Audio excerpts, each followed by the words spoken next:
устодони факултети химия ва биологияи кафедраи кори тиббии донишгоҳи давлатии Хуҷанд ба номи академик Бобоҷон Ғафуров бо донишҷӯёни курси якум конфронси илмӣ гузарониданд, ки он ба рӯзи умумиҷаҳонии мубориза бо бемории вируси норасогии масъулияти одам бахшида шуд. Дар конфронс аз таърихи пайдоиш ва кашфи ин вирус дар организми инсон ба донишҷӯён маълумот дода шуд. Декани факултети химия ва биология Шаҳноза Мирзобаҳодурова ҳангоми суханронӣ таъкид кард, ки вируси норасогии масъулияти одам ин хатарноктарин вирус буда имрӯзҳо дар ҷаҳон ба як муаммои асосӣ табдил ёфтааст. Гуфта шуд, ки донистани хавф ва оқибати нохуши ин вирус барои донишҷӯён, хусусан курси якум хеле муҳим аст, зеро донишҷӯёни курси аввал оиди вируси норасогии масъулияти одам маълумоти кофӣ надоранд.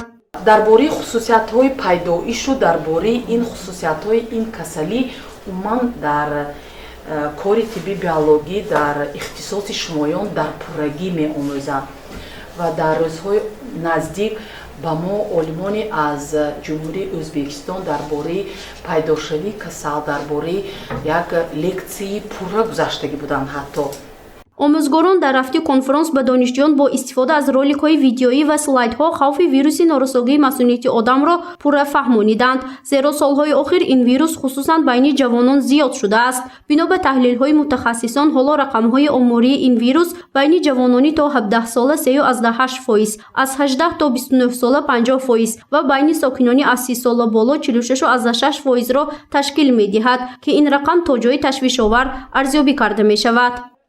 ҳангоми ба организм ворид шудани яъне вирус ҳуҷайраҳои Т-лимфоситҳоро онҳо нобуд мекунанд.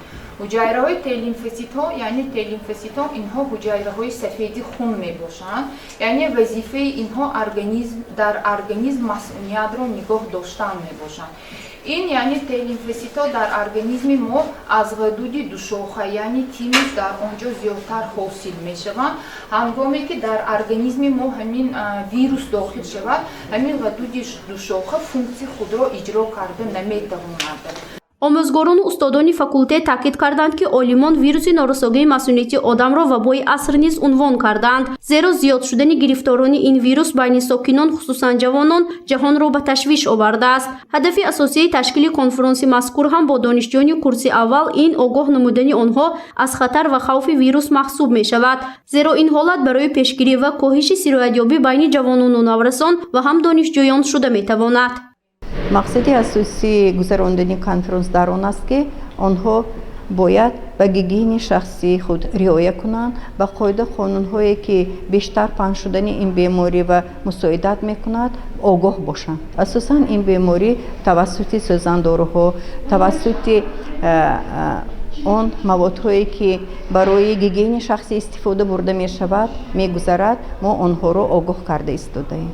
طبق معلومات در جمهوری تاجیکستان از جمله ولایت سوخت ویروس نارسایی مسئولیتی آدم هنوز از سال 2001 به قید گرفته شده است. از سال پیدایش و به قیدگیری این ویروس تا امروز 3181 نفر مبتلایان موجود می باشند که از آنها 1203 نفرشان را زنها تشکیل می دهند. از شماره عمومی گرفتاران ویروس تا امروز در عموم 935 نفر فوت دیدند. در جنبسته کنفرانس تاکید گردید که چنین ملاقات و واخوری با دانشجویان کورس اول همه ساله در روز تجلیل مبارزه با ویروس نارسایی مسئولیتی آدم گذرانیده می شود.